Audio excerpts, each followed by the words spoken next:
En Jean 14, 23, il est dit, Jésus lui répondit, si quelqu'un m'aime, alors vous voyez, quand quelqu'un n'aime pas Jésus, il ne peut pas rentrer dans la révélation. Si quelqu'un m'aime, il gardera ma parole, mon enseignement, ma Torah. Comprenez bien quand il dit ma parole. La bouche qui parle, la parole, c'est la Torah de Dieu. L'enseignement de Dieu, c'est Jésus, c'est Yeshua. Vous connaîtrez la vérité. Celui qui connaîtra la vérité aura la vie éternelle. Et il en est le chemin. Et mon Père, vous voyez, il y a bien deux individualités. Jésus dit, si quelqu'un m'aime, moi, Jésus, il gardera ma parole et mon Père. Le Père est une personne, le Fils est une personne. Il dit, moi et mon Père l'aimera.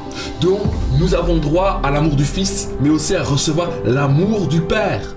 Bonjour à tous, Vermisseau Jacob, bienvenue encore sur ma chaîne, je suis l'évangéliste Rémi.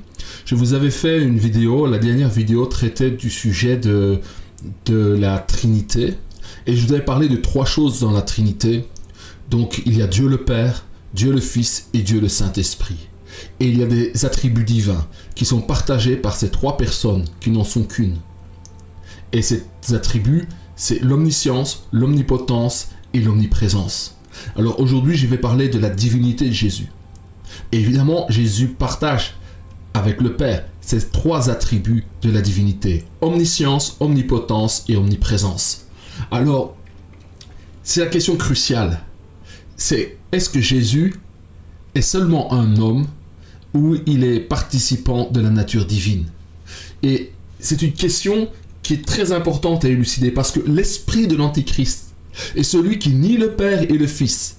Et l'esprit de l'Antichrist fera tout pour nier l'incarnation du Fils et sa préexistence avant son incarnation et à sa participation à la nature humaine.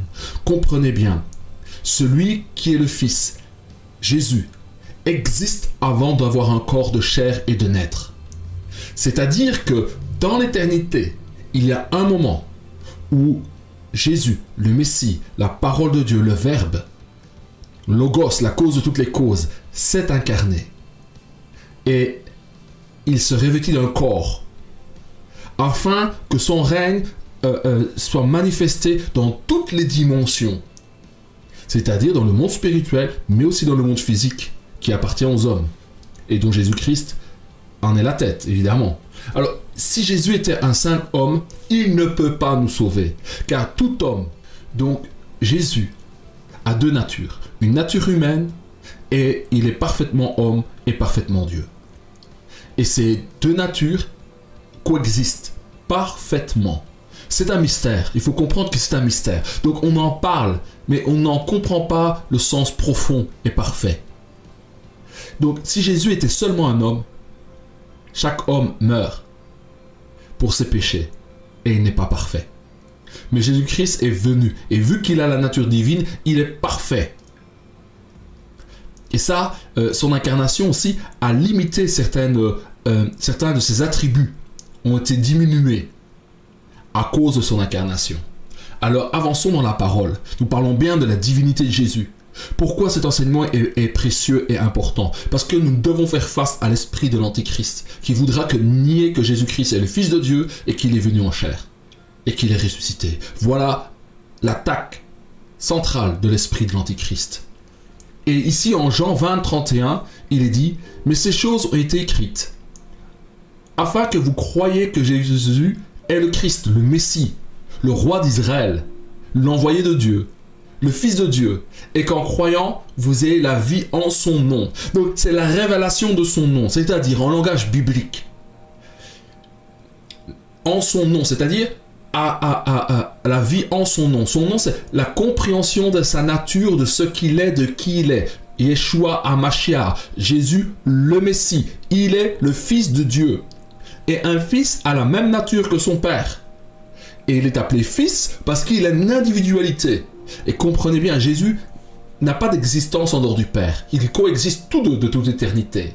Donc tout ce qui est écrit n'a qu'un seul but, c'est que nous sachions, que nous ayons confiance, que nous ayons la révélation, la certitude que ce Jésus est le Messie qui devait venir selon les Écritures au temps marqué. Et qu'il est le Fils de Dieu. Et qu'en croyant en son nom, en ce qu'il est, à sa nature, que nous ayons la vie éternelle. La vie éternelle. la vie de Dieu, c'est-à-dire. Voilà. Les Écritures n'ont que ce seul but, faire connaître qui est le Messie, et ce Messie est Jésus. Jésus est-il un simple homme ou il est vraiment fils de Dieu? Cet enseignement va couper court et il va vous dire clairement, et vous aurez des bons appuis, vous saurez clairement ce qu'il faut en savoir. Évidemment, je n'ai pas pris tous les versets, ça prendrait beaucoup de temps, mais je vous ai donné ce qui me semble le plus important. Ici en Jean 14, 1, que votre cœur ne se trouble point, croyez en Dieu. Donc croyez en Adonai Elohim, le Dieu unique et véritable, et Jésus a dit, et croyez en moi. Vous voyez, personne n'a dit ça sur la terre. Jésus avait une telle assurance qu'il pouvait dire, croyez en Dieu, le Dieu d'Abraham, d'Isaac, de Jacob, mais croyez aussi en moi. C'est clair. Jésus-Christ avait des prétentions qui peuvent sembler hautes et folles, mais il a dit, il faut croire en Dieu et croire en lui. Donc mettre sa confiance en Dieu et en lui aussi. Ensuite, Jésus a Dieu pour Père. Jésus est celui qui est appelé Dieu Père. Alors vous voyez, je vois des gens qui veulent savoir le nom véritable de Dieu. Est-ce Yahweh, Yahvé? Il y a des gens qui se posent des questions sur le nom imprononçable qui est écrit de consonnes dont on a perdu les voyelles, qui est le mot, le tétragramme. Eh bien, en fait, il y a des gens qui cherchent ça, qui veulent savoir comment appeler Dieu. Mais en fait, quand tu es sauvé, racheté, que tu es un enfant de Dieu, tu appelles Dieu Père. Et ça, c'est parce qu'il y a une relation qui existe. Ce n'est pas toutes les religions du monde qui offrent et qui permettent à l'homme d'appeler Dieu son Père. Et c'est seul Jésus-Christ qui a fait cela par ses enseignements et la révélation de son nom. Ici, en Matthieu 11, 27, il dit « Toutes choses m'ont été données par mon Père ». Donc Jésus reçoit du Père toutes choses. Là, vous devez voir dans ce texte, il y a une primauté du Père. Et personne ne connaît le Fils si ce n'est le Père. Donc, personne ne peut connaître le Fils si ce n'est le Père. Personne non plus ne connaît le Père si ce n'est le Fils. Donc, celui qui connaît exactement qui est la divinité et ce qu'elle est, c'est le Fils. Et de même, le Père, lui aussi, seul connaît qui est réellement le Fils et a la connaissance parfaite de sa nature. Si ce n'est le Fils et celui à qui le Fils veut le révéler. Donc, Jésus est incontournable parce que c'est lui qui nous permet d'avoir la révélation du Père et qui est Dieu. Vous voyez, Jésus est incontournable. Celui qui va blasphémer, diminuer la gloire, l'honneur du Fils, se privera de la connaissance du Père. Ce texte est très important. Jésus appelait Dieu son Père. Matthieu 16, 15 nous dit « Et vous ?» leur dit-il. Qui dites-vous que je suis? Donc Jésus a posé une question à ses disciples, parce que c'est la question cruciale. Qui est-il? Simon-Pierre répondit, tu es le Christ, tu es le Messie, et le Fils du Dieu vivant.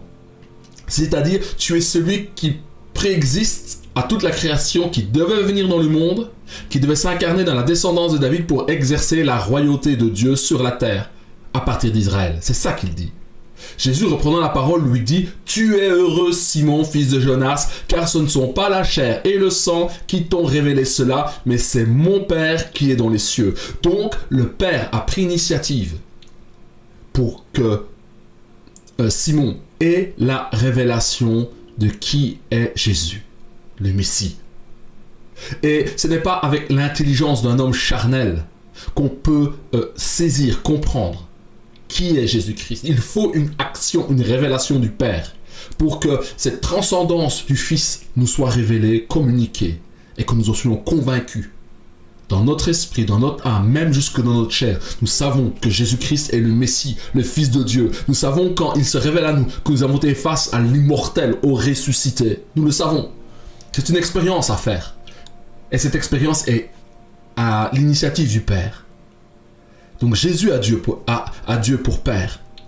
Matthieu 18, 10 dit « Gardez-vous de mépriser un seul de ces petits, car je vous le dis, que les anges dans les cieux voient continuellement la face de mon Père qui est dans les cieux. » Donc Jésus explique ici que celui qui mettra à mal le cœur d'un petit, d'un enfant qui a confiance en Dieu, ou qui attaquera la foi d'un enfant, qui le déstabiliserait, ou qui lui ferait du mal, Jésus dit « Faites attention, car les anges qui sont dans les cieux voient continuellement la face de Dieu. Donc Jésus sait qu'il y a des anges qui voient continuellement la face de Dieu et que ces anges gardent, protègent les enfants innocents. Et il dit, ces anges voient la face de mon Père qui est dans les cieux. Donc Jésus appelle le Père, Dieu son Père. Et il sait qu'il y a des anges qui voient sa face. Vous voyez? Donc Jésus avait cette audace de pouvoir dire, d'appeler Dieu son Père. En Matthieu 20, 23, il est écrit, il leur répondit, « Il est vrai que vous boirez ma coupe, mais pour ce qui est d'être assis à ma droite et à ma gauche, cela ne dépend pas de moi et ne sera donné qu'à ceux à qui mon Père l'a réservé. » Vous voyez, il y a une primauté du Père. Et Jésus-Christ sait que c'est le privilège du Père de dire qui est à la droite du Messie et qui est à sa gauche. Donc Dieu appelle bien, Jésus appelait bien son Père Dieu. Matthieu chapitre 3 verset 17, il est écrit « Et voici, une voix fit entendre des cieux ces paroles. » Donc ici, Matthieu nous rend compte de ce qui s'est passé. Il y a une voix qui a parlé des cieux. Et il a dit « Celui-ci est mon fils.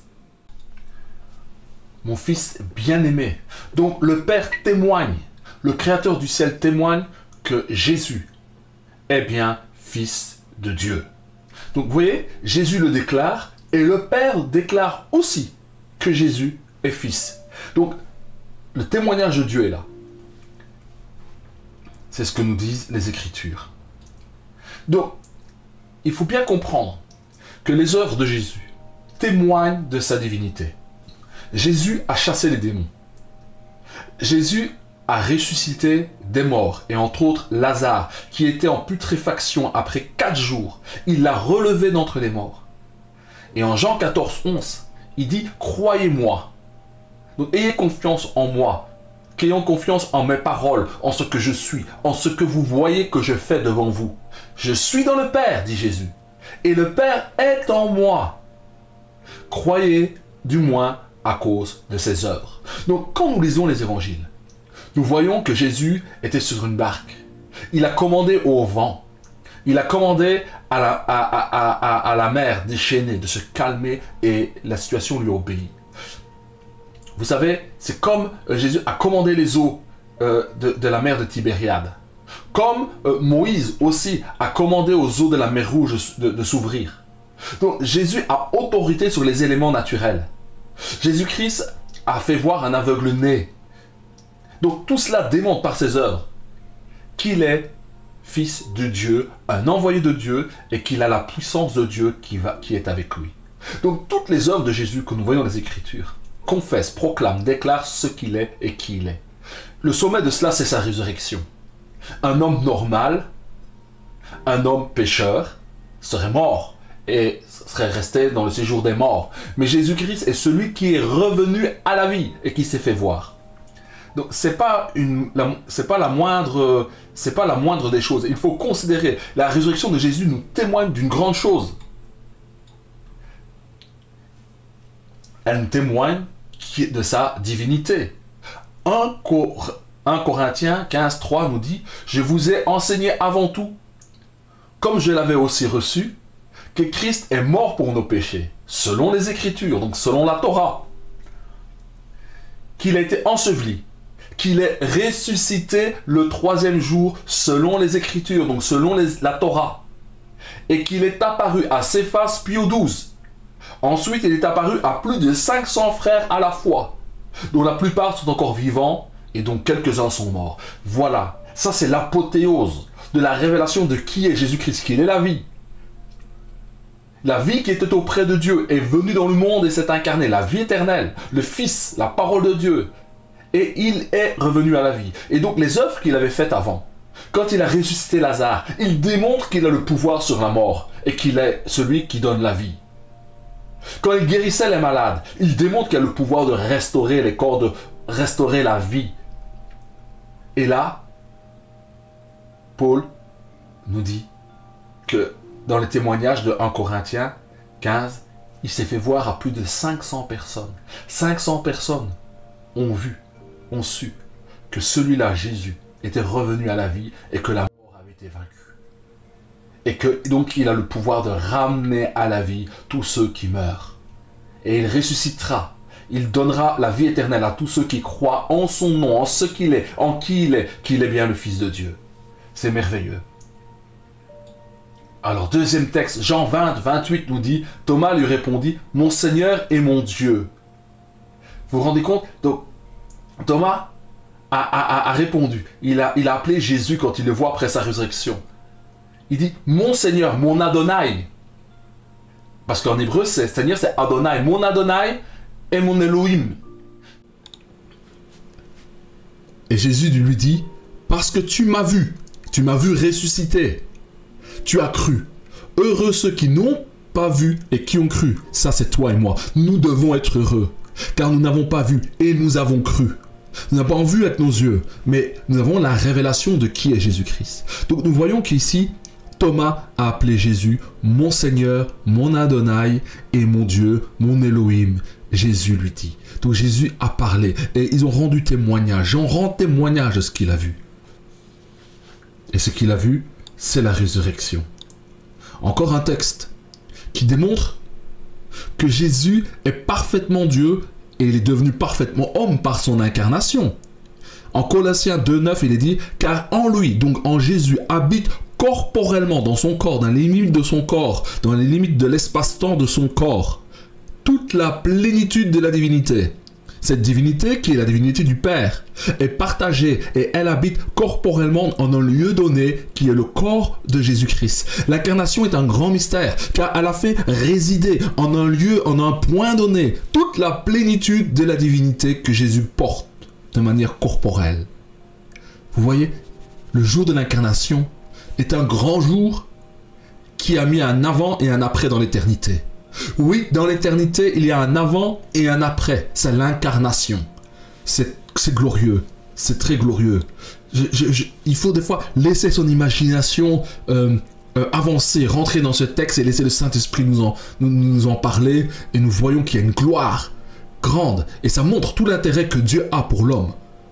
Car en Colossiens 1,15, il est dit, « Il est l'image du Dieu invisible. » Donc Dieu, le Père, est invisible, inaccessible. Mais Jésus est l'image du Dieu invisible. Ça veut dire qu'il le rend tangible, accessible, le premier-né de toute la création.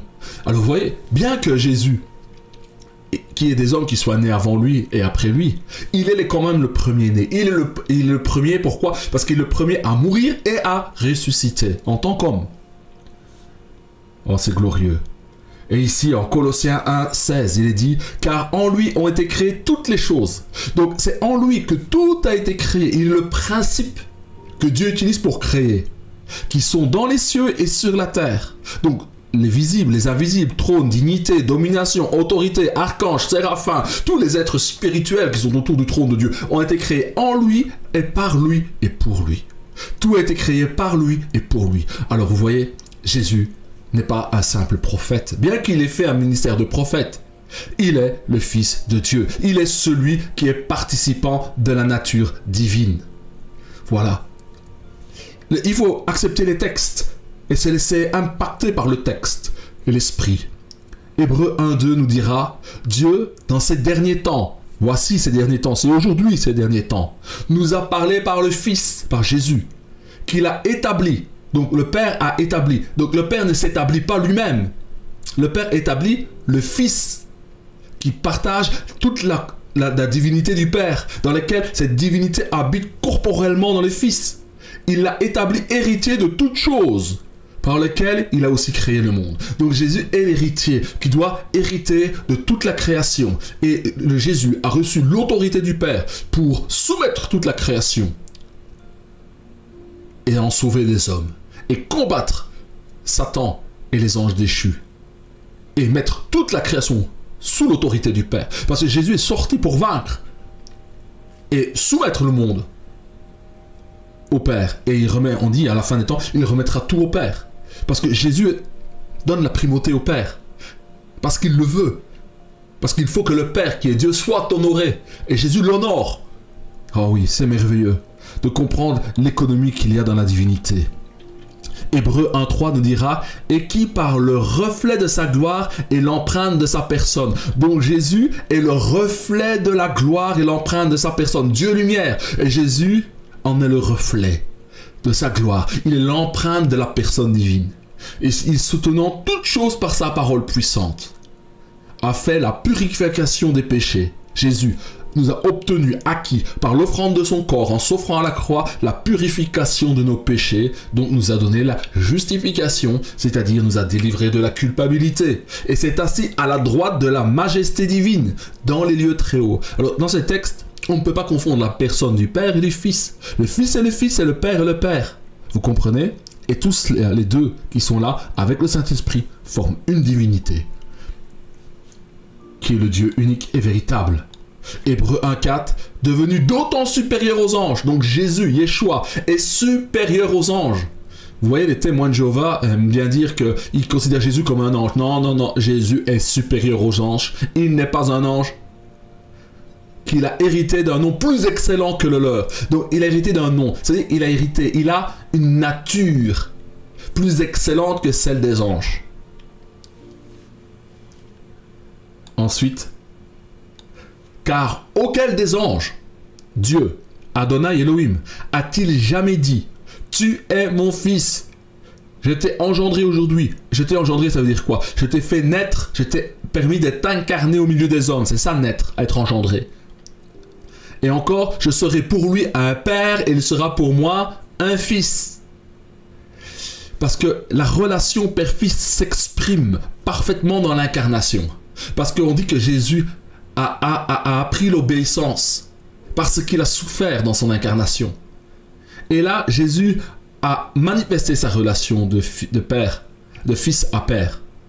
Il l'a mis en action, bien qu'il le soit éternellement. Il l'a démontré dans la causalité des faits, qui démontre qui on est et ce que l'on est par les œuvres que l'on produit. Jésus a démontré par les œuvres de son humanité, quand il s'est incarné, qui il était et ce qu'il était. Qu'il était bien un fils qui était obéissant jusqu'à la mort de la croix. Oh, merveilleux.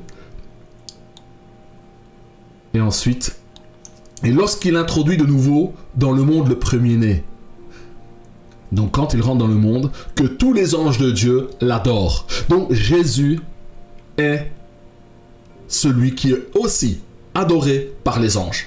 Et vous savez, les anges ne peuvent adorer que Dieu. C'est-à-dire qu'en adorant Jésus, qui est le reflet de la gloire de Dieu le Père, ils adorent aussi le Père. Parce que la nature du Fils et du Père est la même nature.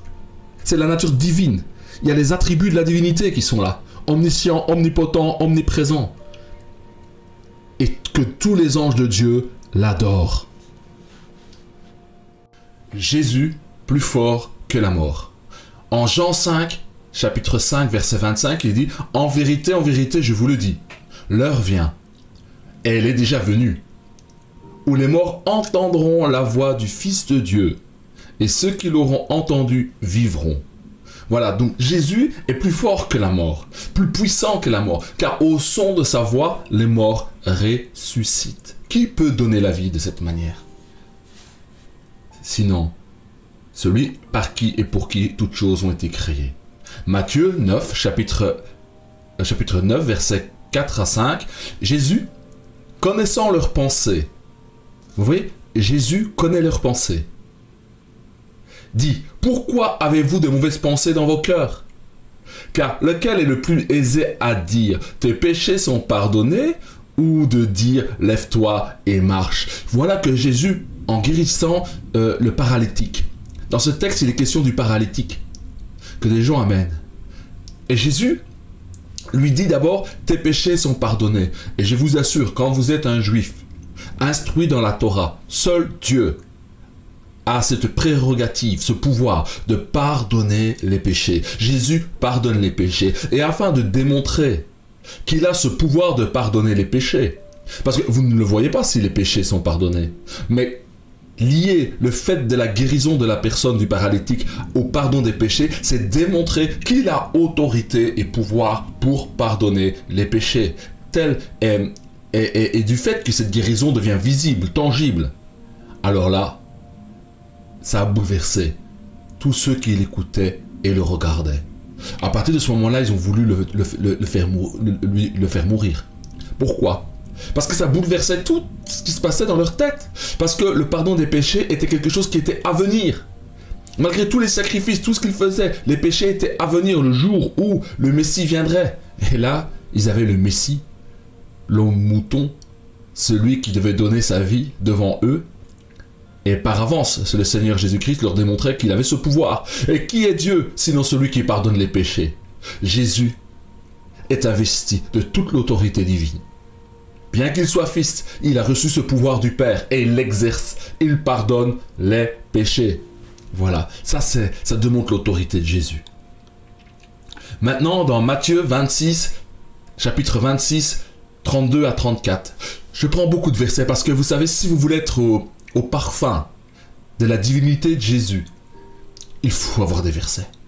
Il faut être appuyé sur la parole et pas sur ce que je pense. Alors, mais après que je serai ressuscité, je vous précéderai en Galilée. Donc Jésus sait ce qui va se passer à l'avance. Là, il dit ce qui va se passer après sa résurrection. Donc vous voyez, Jésus est omniscient. Il sait toutes choses. Il sait exactement où il va être après sa résurrection et qu'est-ce qu'il va se passer. Matthieu 26, 33. Pierre, prenant la parole, lui dit: quand tu serais pour tous une occasion de chute, tu ne le seras pas pour moi. Jésus lui dit: je te le dis en vérité, cette nuit même, avant que le coq chante, tu me renieras 3 fois. Jésus savait toutes choses. Il savait que Pierre allait le renier. Pierre ne le savait pas encore. Ça montre que Jésus, bien qu'il soit parfaitement homme, et tout en étant parfaitement Dieu dans son incarnation, il a toujours cette omniscience, cette connaissance de toute chose et de tout événement, même s'il ne s'est point encore passé. Cela relève de la divinité de Jésus. Il faut dire qu'il y a une chose qui a été, on va dire, fortement limitée, c'est l'omniprésence. Parce que l'incarnation de Jésus fait en sorte qu'il est limité dans son corps.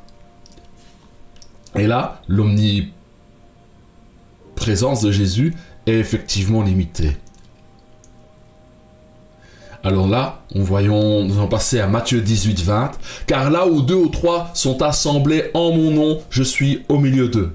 Jésus déclare que là où 2 ou 3 seront réunis, il sera au milieu d'eux. Alors, évidemment, il déclare ça, que cela sera effectif après sa résurrection. Donc, Jésus partage les mêmes attributs que Dieu, son Père, que la divinité Adonai Elohim. Si on peut dire, Dieu est un, le Fils est un, le Saint-Esprit est un, et il n'y a qu'un seul Dieu, un seul Seigneur, Adonai Elohim, que nous connaissons par le Père, par le Fils et par le Saint-Esprit. Nous n'adorons pas 3 dieux. Non, non, non. Nous n'adorons pas 3 dieux. Il n'y a qu'un Dieu. C'est le mystère de la révélation que Jésus-Christ est venu nous apporter. Et là, Jésus dit que là où 2 ou 3 sont réunis en son nom, il est là au milieu d'eux. Grand miracle. Ça montre que Jésus est omniprésent. Jean 3, verset 13, « Personne n'est monté au ciel, si ce n'est celui qui est descendu du ciel, le Fils de l'homme qui est dans le ciel. » Alors voilà, ce texte peut passer inaperçu. Et je veux vraiment, mon frère, ma soeur, diriger ton attention sur ce texte. Personne n'est monté au ciel, si ce n'est celui qui est descendu du ciel. Donc Jésus, avant de descendre dans le ciel, c'est-à-dire de s'incarner, était déjà dans le ciel. Et il dit, le Fils de l'homme qui est dans le ciel. Il parle au présent. Ça veut dire que pendant qu'il parle, Jésus dit qu'il est là, qu'il est homme, il est parfaitement Dieu, il est dans son corps. Mais pendant qu'il est dans son corps, il est aussi dans le ciel. Donc, vous voyez, cette omniprésence de Dieu, de Jésus et de Dieu, malgré l'incarnation, a été conservée. Jésus déclare clairement que pendant qu'il est là sur la terre, dans son corps, avec ses disciples, il est aussi dans le ciel. Spécialement. Voilà, donc c'est un mystère cette incarnation.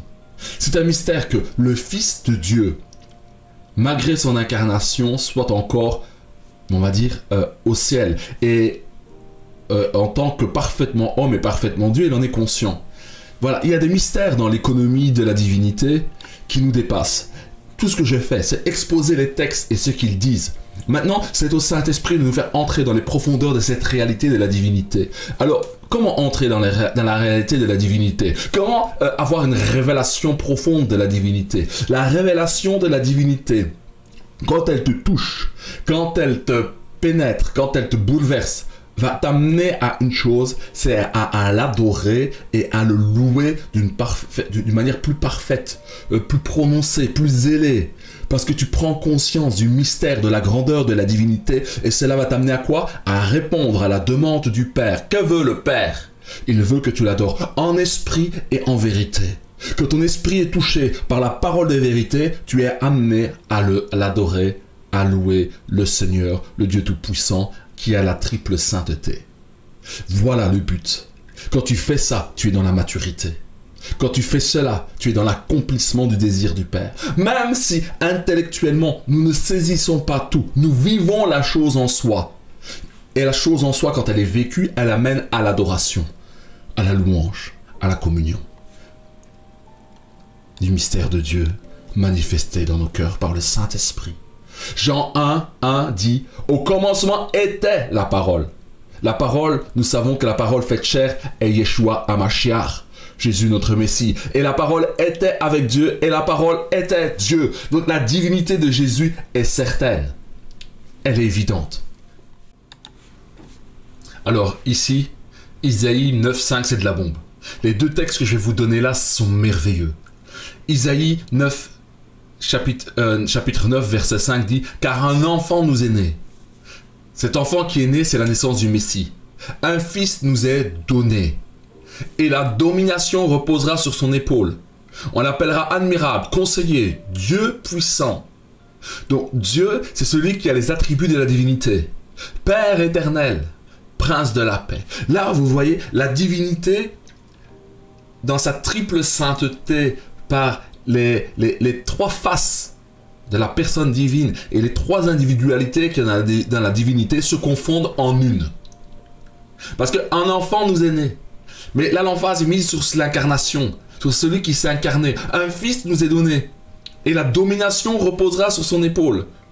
Allez lire Daniel 7 et vous verrez là où le pouvoir, l'autorité, la richesse, l'honneur et la gloire ont été donnés à celui qui était semblable à un fils de l'homme, qui est Jésus, le Messie.